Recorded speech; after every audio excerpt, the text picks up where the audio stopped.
سبحان تو یہ بہت بڑی لعنت ہے آج ہمارے معاشرے کے اندر۔ آپ نے جس طرح پہلے ارشاد فرما دیا کہ ہمارے معاشرے کے اندر یہ لعنت بہت عام ہو چکی ہے۔ اگر ہم کسی کو 10 روپے کا نوٹ بھی دیتے ہیں تو یہ موبائل ایک ایسی چیز ہے کہ اس پر ہم سیلفی بنا کر فیس بک پر اپلوڈ کر دیتے ہیں تاکہ دنیا کے سامنے ہمارا یہ نام آ جائے کہ فلاں بندے نے سخاوت کی، فلاں بندے نے یہ کام کیا۔ تو ہمیں اس لعنت سے بچنے کا ایک ہی طریقہ ہے کہ ہم تھوڑی عبادت کر رہے ہیں لیکن خلوص والی عبادت کریں، للہیت والی عبادت کریں، اس کے اندر اللہ کی رضا ہونی چاہیے، دنیا کو دکھاوا نہیں ہونا چاہیے، دنیا کو دکھانے کے لیے نہیں ہونی چاہیے، بلکہ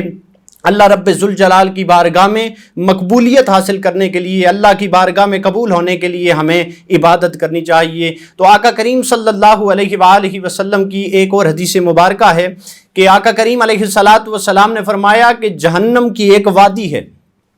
جہنم کی ایک وادی ہے جس سے جہنم بھی ایک دن میں 400 مرتبہ پناہ مانگتی ہے۔ اللہ جہنم بھی اس وادی سے 400 مرتبہ ایک دن میں پناہ مانگتی ہے۔ تو صحابہ کرام نے عرض کی یا رسول اللہ صلی اللہ علیہ وآلہ وسلم اس وادی کے اندر کون لوگ جائیں گے؟ تو آقا کریم علیہ السلام نے فرمایا جو کوئی بھی وہ عمل اللہ رب ذوالجلال کی رضا کو چھوڑ کر دکھاوے کے طور پر جاتا ہے وہ جہنم کی اس وادی میں جائے گا۔ جی شاہ جی، آپ نے بڑی خوبصورتی کے ساتھ ریاکاری کا مفہوم بھی بیان فرمایا، اور پھر جس طرح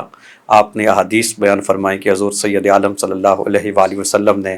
ریاکاری سے، دکھلاوے سے منع کیا ہے۔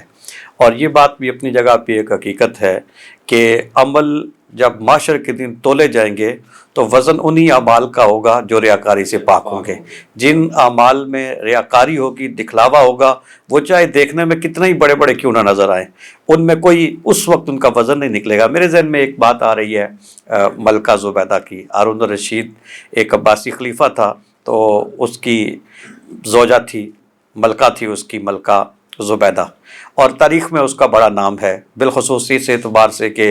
اس کے دور میں جو زائرین اور حجاج حجاز مقدس جاتے تھے تو وہاں پہ پانی کی سخت قلت تھی اس دور میں۔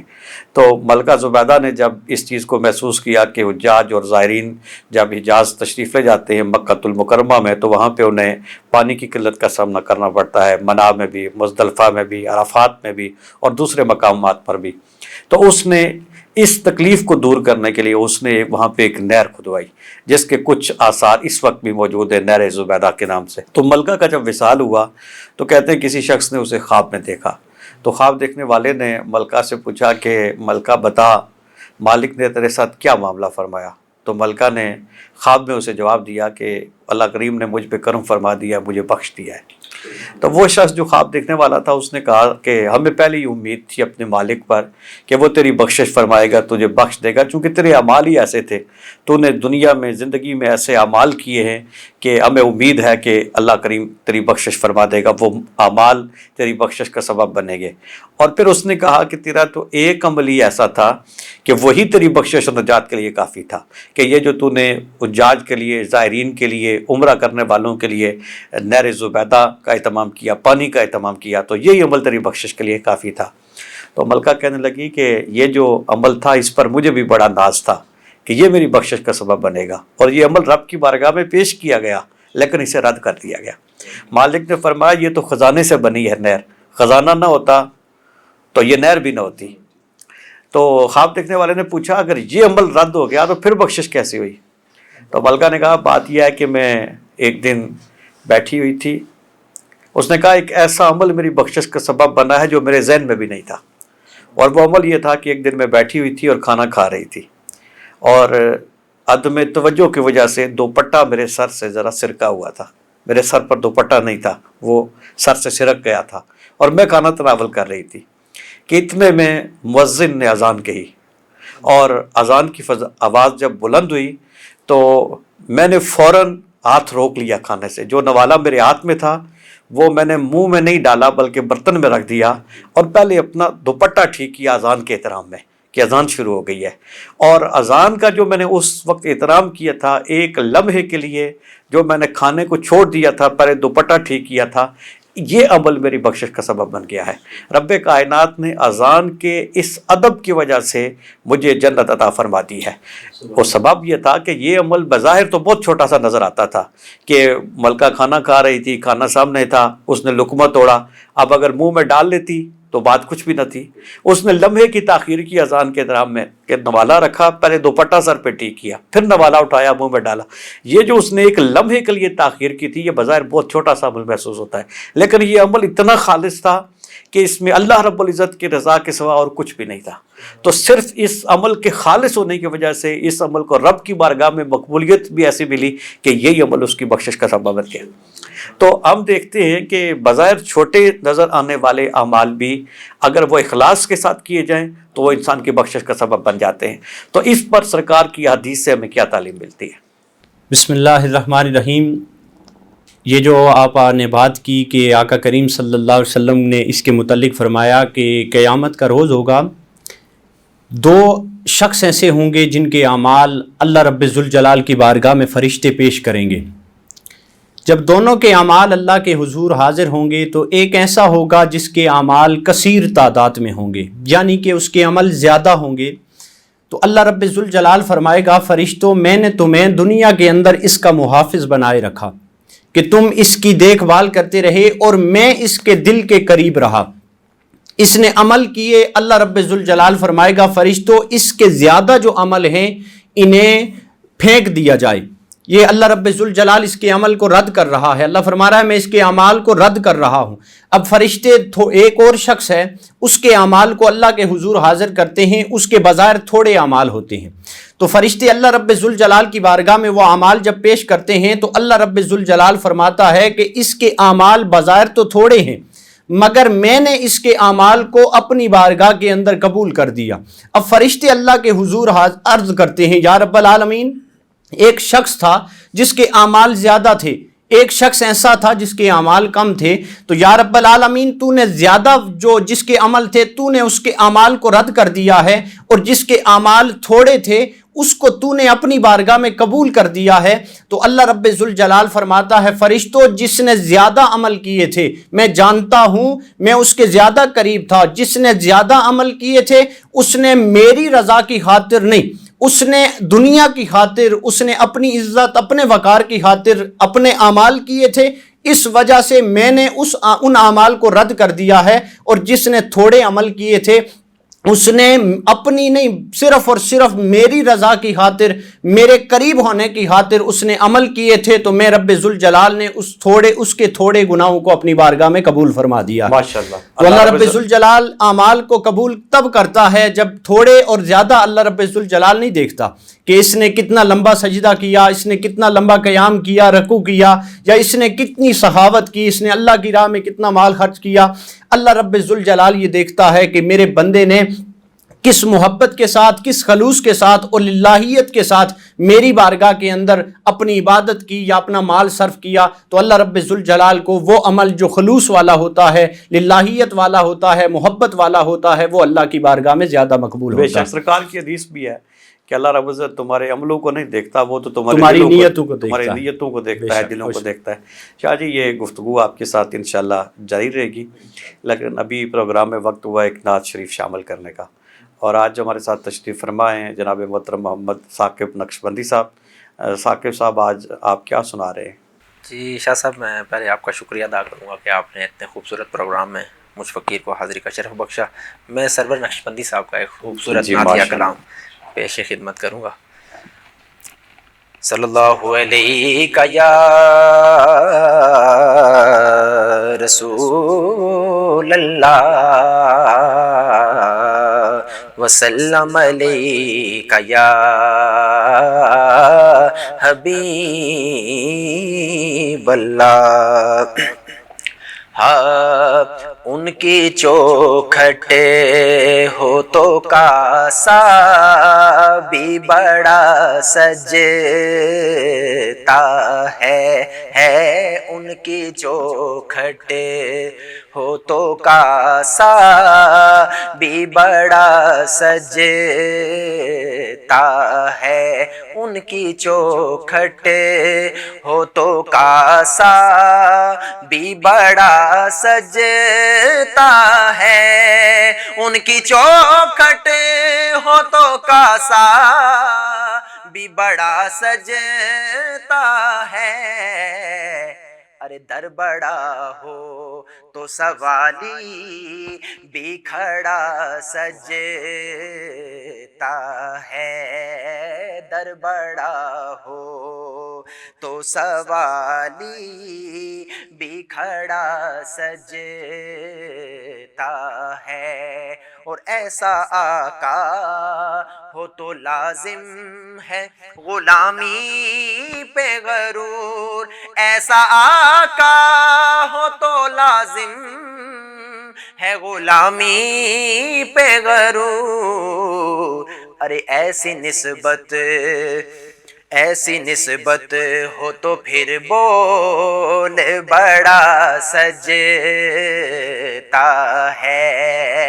ایسی نسبت ہو تو پھر بول بڑا سجتا ہے، اور کان میں حر کے مقدر نے یہ سرگوشی کی، کان میں حر کے مقدر نے یہ سرگوشی کی، کہ ہو نگینا تو انگوٹھی میں جڑا سجتا ہے، ہو نگینا تو انگوٹھی میں جڑا سجتا ہے۔ اور بڑا خوبصورت شعر شاہ صاحب سماعت کیجئے، یہ غلامی کہیں کمتر نہیں ہونے دیتی، یہ غلامی مجھے کمتر نہیں ہونے دیتی، ارے یہ غلامی مجھے کمتر نہیں ہونے دیتی، کون سی؟ نوکر زہرا ہو تو شاہوں میں بڑا لگتا ہے، نوکر زہرا ہو تو شاہوں میں بڑا لگتا ہے، اور مقطع پیش خدمت ہے، مجھ سے کہتے ہیں یہی اہل محبت سرور، مجھ سے کہتے ہیں یہ اہل محبت سرور، مجھ سے کہتے ہیں یہی اہل محبت سرور، کیا کہتے ہیں کہ نعت کا نغمہ تیرے لب پہ بڑا سجتا ہے، نعت کا نغمہ تیرے لب پہ بڑا سجتا ہے، ارے ان کی چوکھٹ ہو تو کاسا بھی بڑا سجتا ہے۔ ماشاءاللہ، آپ نے بہت خوبصورت کلام سنایا۔ اللہ تعالیٰ آپ کی آواز میں مزید برکتیں عطا فرمائے۔ ناظرین، ابھی پروگرام میں وقت ہوا ہے ایک بریک کا، مختصر سے وقفے کے بعد دوبارہ حاضر ہوتے ہیں۔ السلام علیکم ورحمۃ اللہ وبرکاتہ۔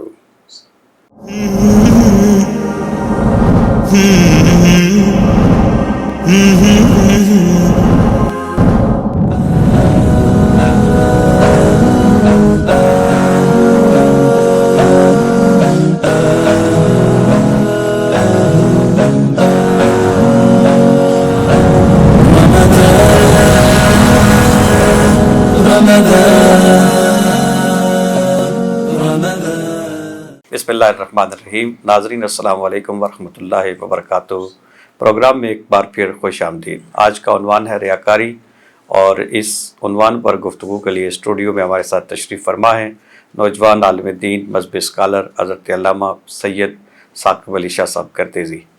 شاہ صاحب، آپ نے بریک سے پہلے ریاکاری کا مفہوم بیان کیا، اور پھر اس کے نقصانات بیان کیے، بالخصوص حضور سید عالم صلی اللہ علیہ وآلہ وسلم کی احادیث ریاکاری کے حوالے سے جو سرکار نے ارشاد فرمائی وہ آپ نے بیان فرمائی۔ تو آپ کی خدمت میں گزارش یہ ہے کہ ریاکاری کا جو صحیح نقصان ہے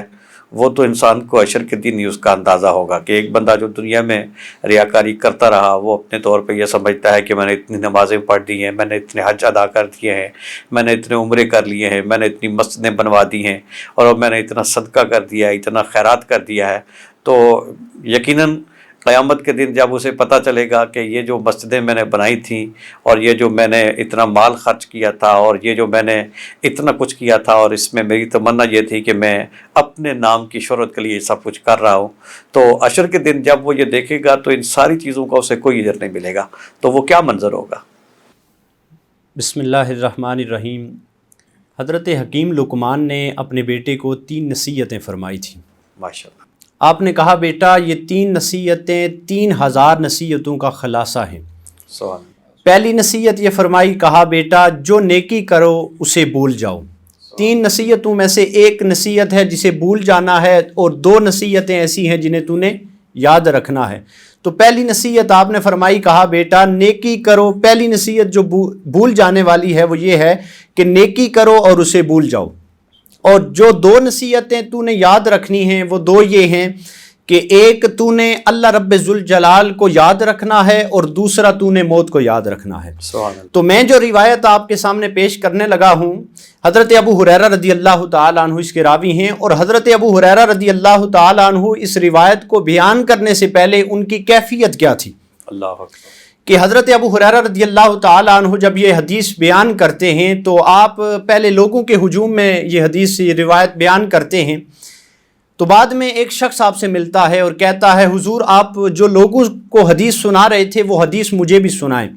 تو حضرت ابو ہریرہ کی آنکھوں سے آنسو نکل رہے تھے، آپ کی داڑھی آنسوؤں کی وجہ سے تر ہو گئی تھی۔ تو حضرت ابو ہریرہ رضی اللہ تعالیٰ عنہ نے جب یہ دیکھا نا کہ وہ حدیث سننا چاہتا ہے تو حضرت ابو ہریرہ رونے کی وجہ سے بے ہوش ہو گئے۔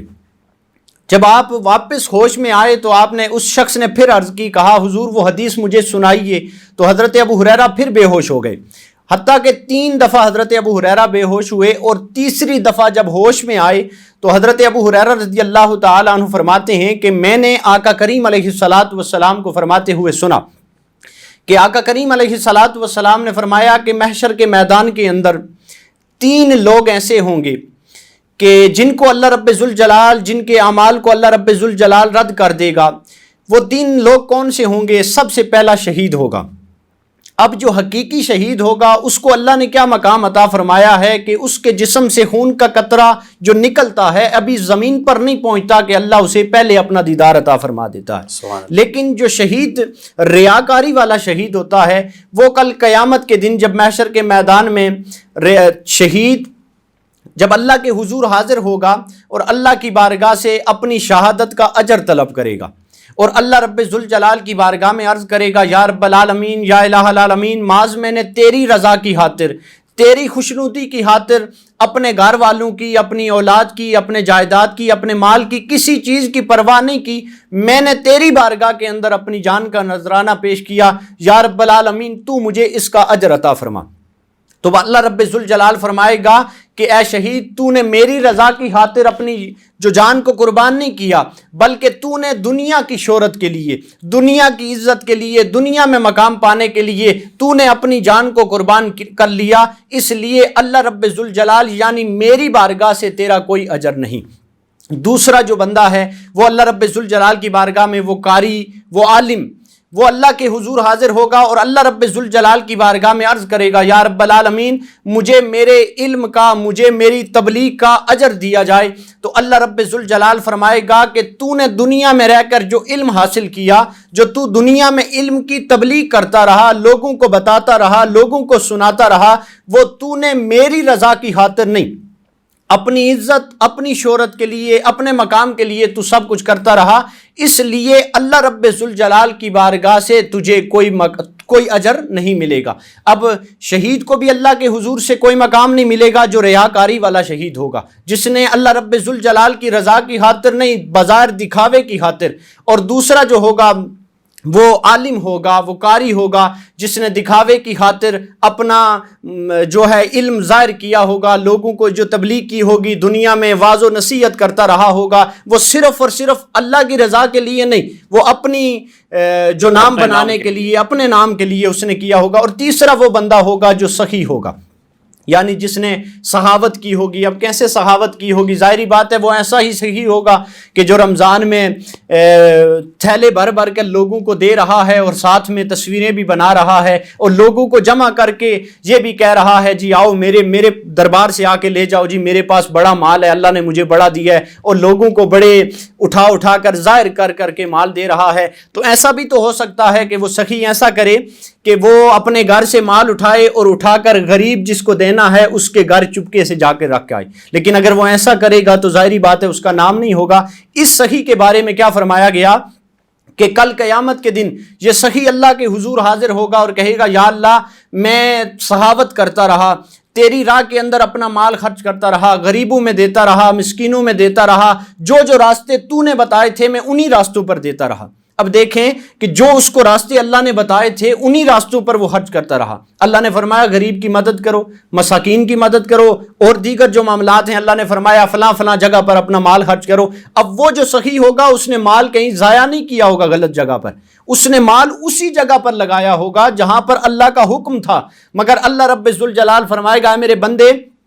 تو نے مال جو میری بارگاہ میری راہ کے اندر تو نے اپنی طرف سے جو خرچ کیا ہے وہ تو نے حقیقت کے اندر میری راہ کے اندر خرچ نہیں کیا، بلکہ وہ جو مال تھا تو نے اپنی واہ کے لیے، تو نے اپنا مقام اپنا نام پیدا کرنے کے لیے مال خرچ کیا، اس لیے اللہ رب ذوالجلال کی بارگاہ سے تجھے کوئی اجر نہیں۔ اور آقا نے فرمایا کہ ہر عمل کا مومن کو اجر ملے گا، مگر اس عمل کا اجر ملے گا جو اس نے اللہ کی رضا کی خاطر کیا ہوگا۔ اگر ہم اللہ کی رضا کی خاطر اپنا کوئی عمل نہیں کریں گے، چاہے وہ نماز کی صورت میں ہو، چاہے وہ دیگر نیک اعمال کی صورت میں ہو، جس کام کے اندر بھی، جس نیکی کے اندر بھی، جس بھی اچھے کام کے اندر ہمارے اس کام کے اندر ریا آ گئی تو اللہ رب ذوالجلال اس عمل پر ہمیں کوئی اجر نہیں دے گا، اور کل محشر کے میدان میں ہمیں رسوائی کا سامنا کرنا پڑے گا۔ ہم سوچیں گے کہ ہم نے دنیا میں بڑے کام کیے، میں نے نمازیں بھی پڑھی، میں نے روزے بھی رکھے، میں نے غریبوں کی مدد کی، پڑوسیوں کا خیال رکھا، سارے معاملات بھی پورے کرتا رہا، لیکن محشر کے میدان میں آج میرا نامہ اعمال خالی کیوں ہے؟ اس وجہ سے کہ کیونکہ میں نے دنیا میں اپنے آپ کو ریاکاری سے نہیں بچایا، اس لیے اس توق سے، لعنت کی توق سے اگر میں بچا ہوتا تو آج اللہ رب ذوالجلال مجھے یہاں کامیاب فرما دیتا۔ ماشاءاللہ آپ نے بڑی خوبصورت حدیث بیان کی، اور میں سمجھتا ہوں کہ یہ حدیث آج کے دور میں یہ بیان کرنے کی ضرورت بھی ہے کہ اگر کوئی قاری ہے تو اسے بھی اس حدیث کی روشنی میں اپنی اصلاح کرنی چاہیے، اگر کوئی سخی ہے، مالدار ہے، تو اسے بھی اس حدیث کی روشنی میں اپنی اصلاح کرنی چاہیے۔ اسی طرح کوئی دین کے راستے میں خدمت کرنے والا ہے، جہاد کرنے والا ہے، دین کی سربلندی کے لیے محنت کرنے والا ہے، تو اس کو بھی اس حدیث پاک کی روشنی میں اپنا احتساب کرنا چاہیے۔ اور اگر ہم اس حدیث پاک سے صحیح معنوں میں رہنمائی حاصل کریں گے تو یقیناً اس سے ہم اپنی دنیا و آخرت دونوں کو بہتر بنا سکتے ہیں۔ میرے ذہن میں ایک بات آ رہی ہے، ایک عظیم المرتبت بزرگ گزرے ہیں، حضرت شیخ شہاب الدین عمر سہروردی رحمۃ اللہ علیہ، سلسلہ سہروردیہ کے بانیوں میں سمجھے جاتے ہیں۔ حضرت نظام الدین اولیاء حضرت بہاؤالدین زکریا ملتانی رحمۃ اللہ علیہ کی آپ پیر و مرشد ہیں، اور آپ کے بارے میں آتا ہے کہ فوائد الفواد میں حضرت نظام الدین اولیاء محبوب الہی رحمۃ اللہ علیہ کا یہ ملفوظ مبارک ہے آپ کے بارے میں کہ ایک دفعہ آپ تشریف لے گئے حج کے لیے، اور جب آپ سفر سے واپس لوٹے تو آپ کے ساتھ ایک بڑا قافلہ تھا، بہت سے لوگ آپ کے ساتھ تھے،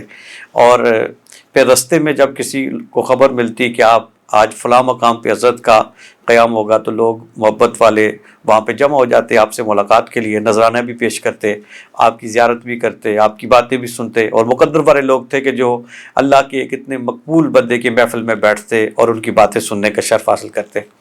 ایک دن آپ نے ایک جگہ پہ قیام فرمایا تو بہت سارے لوگ ملاقات کے لیے وہاں پہ حاضر ہوئے، اور انہوں نے آپ کی خدمت میں اپنی اپنی توفیق کے مطابق مال بھی پیش کیا، کسی نے کپڑے پیش کیے، کسی نے جواہرات پیش کیے، کسی نے زیورات پیش کیے، کسی نے شرفیاں پیش کیں، کسی نے کوئی چادر پیش کر دی، جو کچھ جس کسی کی استطاعت میں تھا اس کے پاس تھا، اس نے محبت کے اظہار میں آپ کی خدمت میں نذرانہ پیش کیا۔ تو آپ تشریف فرما تھے، اتنے میں آپ نے دیکھا کہ ایک بڑھیا آتی ہے، اور وہ بڑھیا جب اس محفل پاک میں حاضر ہوئی تو اس نے اپنی چادر کی گانٹھ کھولی۔ ہمارے ہاں بھی اب تو یہ منظر دیکھنے کو نہیں ملتا، لیکن 30-35 سال پہلے تک دیہات میں کم از کم ایسی چیزیں دیکھنے کو ملتی تھی کہ خواتین جب کوئی چیز اپنے پاس انہوں نے محفوظ کرنا ہوتی تھی تو وہ اپنی چادر یا دوپٹے کے کونے میں وہ شے رکھ کے اس کو ایک گانٹھ لگا دیا کرتی تھی۔ اس وقت خواتین کے پاس اس طرح پرس اور یہ چیزیں نہیں ہوا کرتی تھی ہمارے کلچر میں، تو یہ پرانے زمانے سے یہ چیز چلی آ رہی تھی۔ تو وہ جو بڑھیا آپ کے پاس آپ کی محفل میں تشریف فرما ہوئی تو اس نے بھی اسی طرح اپنی وہ جو چادر تھی اس کے کونے میں کوئی چیز رکھی ہوئی تھی اور ایک گانٹھ لگا کے اس کو وہاں پہ محفوظ کیا تھا۔ تو سب آتے اور قیمتی چیزیں اس ڈھیر میں رکھتے جو حضرت کے سامنے تھا، اپنے اپنے تحائف ہدیے لوگ پیش کرتے۔ تو جب وہ خاتون آئی بڑھیا تو اس نے وہ چادر کے کونے سے وہ گانٹھ کھولی تو اس میں سے ایک پرانا سا سکہ نکالا اور وہ سکہ اس ڈھیر پہ رکھ دیا، اور پھر وہ وہاں سے لوٹ گئی۔ اب جب سب نے اپنے اپنے نذرانے پیش کر دیے تو حضرت شیخ شہاب الدین عمر سروردی رحمۃ اللہ علیہ نے لوگوں سے مخاطب ہو کے فرمایا کہ یہ جو ڈھیر ہے جس میں لوگوں نے مال اپنا اپنا پیش کیا ہے، نذرانے پیش کیے ہے، حاضرین میں سے جسے جو کچھ پسند ہے وہ اس میں سے لے لے۔ اب یہاں سے ایک چیز تو یہ بھی ہمارے سامنے آتی ہے کہ ہم تو مال جمع کرنے کے لیے لگے رہتے ہیں، لیکن صوفیاء کا طریق یہ تھا کہ وہ مال جمع نہیں کیا کرتے تھے بلکہ دینے والے پیش کیا کرتے تھے تو وہ تقسیم کر دیا کرتے تھے۔ جس طرح وہ ایک بڑا معروف قول ہے بزرگوں کے عمل کے بارے میں کہ انہوں نے فرمایا کہ ہمارا طریق یہ ہے کہ تمع مکن، منع مکن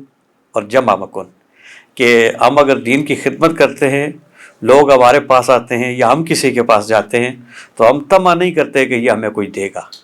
دنیا کے لالچ میں ہم دین کا کام نہیں کرتے۔ لیکن دوسرا یہ ہے کہ منع مکن، لیکن اگر کوئی ہمارے ڈیمانڈ کے بغیر خود ہماری خدمت کرتا ہے، کوئی نظر پیش کرتا ہے تو ہم رد نہیں کرتے، واپس نہیں لوٹاتے۔ اور پھر تیسری چیز یہ ہے کہ جب قبول کر لیتے ہیں تو جمع مکن، پھر ہم اس کو جمع نہیں کرتے بلکہ اللہ کے راستے میں خرچ کر دیتے ہیں۔ تو وہ اللہ کے ایک کامل بزرگ تھے، انہوں نے بھی اسی طرح کیا کہ لوگوں نے پیش کیا، ان کی کوئی ڈیمانڈ نہیں تھی، لالچ نہیں تھا، لوگوں نے اپنی محبت سے پیش کیا۔ تو جب لوگوں نے پیش کیا تو انہوں نے انکار نہیں کیا اور وہ ایک ڈھیر وہاں پہ بن گیا۔ اور جب وہ ڈھیر بن گیا تو پھر آپ نے یہ نہیں کہا اپنے خدام سے کہ اس کو سنبھالو، جلدی لپیٹو اور پھر اس کو ساتھ لے جانے کا بندوبست کرو، بلکہ آپ نے لوگوں سے کہا جسے جو چاہیے وہ اس میں سے لے لے۔ اب جب لوگ اٹھانے لگے تو وہاں پہ ایک اور بزرگ تھے جو آپ ہی کے شیخ کے فیض یافتہ تھے، حضرت جلال الدین رحمۃ اللہ علیہ، تو وہ کھڑے رہے۔ آپ نے ان کی طرف دیکھا اور فرمایا کہ آپ نے کچھ نہیں لیا۔ تو پھر شیخ جلال الدین بھی آگے بڑھے اور وہ بھی اس ڈھیر میں سے کوئی چیز اٹھانے لگے۔ تو انہوں نے جب ڈھیر کی چیزوں کو آگے پیچھے کیا تو لوگوں نے محسوس کیا انہوں نے کوئی قیمتی چیز دیکھی ہے کسی کو ڈھیر میں رکھتے ہوئے تو اس کی تلاش میں ہے۔ تو لوگ بھی تجسس سے دیکھنے لگے کہ یہ کیا اٹھاتے ہیں۔ تو انہوں نے ڈھیر میں سے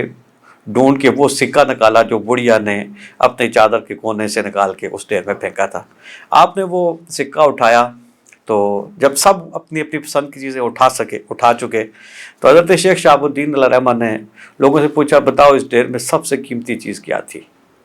اور وہ کس کے حصے میں آئی ہے؟ تو لوگوں کا خیال تھا اشرفیاں قیمتی ہیں، سونے کی تھیں، کسی کا خیال تھا کہ یہاں پہ بڑے بڑے قیمتی کپڑوں کے تھان تھے وہ زیادہ قیمت رکھتے تھے، کسی کا خیال تھا کہ جواہرات بڑے قیمتی تھے۔ تو سب نے اپنے اپنے اندازے کے مطابق کوئی بات کی۔ تو پھر حضرت نے فرمایا کہ اس میں سب سے قیمتی چیز وہ سکہ تھا جو اس بڑھیا نے اپنے چادر سے کھول کے یہاں پہ پھینکا تھا اور وہ میرے جلال کے حصے میں آیا ہے۔ تو اس کا معنی یہ ہے کہ یہ جو اللہ کے ولی ہوتے ہیں وہ بھی مقدار نہیں دیکھتے، قیمت نہیں دیکھتے، وہ تو اخلاص اور پیار دیکھتے ہیں۔ اگر زیادہ پیار اور زیادہ اخلاص سے اگر کوئی کم قیمت والی چیز بھی پیش کی جائے تو اس چیز کو بڑا درجہ مل جاتا ہے۔ اسی طرح ہم دیکھتے ہیں سرکار کی بارگاہ میں وہ بڑا معروف واقعہ حضرت شاہ ولی اللہ علیہ رحمہ کے والد گرامی شاہ عبد الرحیم کا کہ وہ ہر سال اہتمام کیا کرتے تھے سرکار کے میلاد کے موقع پر۔ تو ایک دفعہ زیادہ وسعت نہیں تھی تو انہوں نے تھوڑے سے چنوں کا اہتمام کیا، سرکار کے میلاد کے موقع پر پیش کیے۔ رات خواب دیکھا، سرکار کی زیارت ہوئی تو دیکھا کہ سرکار کی بارگاہ میں جو لوگوں نے اس موقع میں نذرانے پیش کیے تھے وہ سرکار کی بارگاہ میں موجود تھے، اور سب سے اوپر جو چیز نمایاں نظر آ رہی تھی وہ تھوڑے سے چنے تھے جو انہوں نے پیش کیے تھے۔ تو اس کا معنی یہ ہے کہ سرکار کی بارگاہ میں بھی مقدار اور قیمت نہیں دیکھی جاتی، وہاں پہ اخلاص دیکھا جاتا ہے اور پیار دیکھا جاتا ہے۔ یعنی کوئی بندہ رب کا قرب چاہتا ہے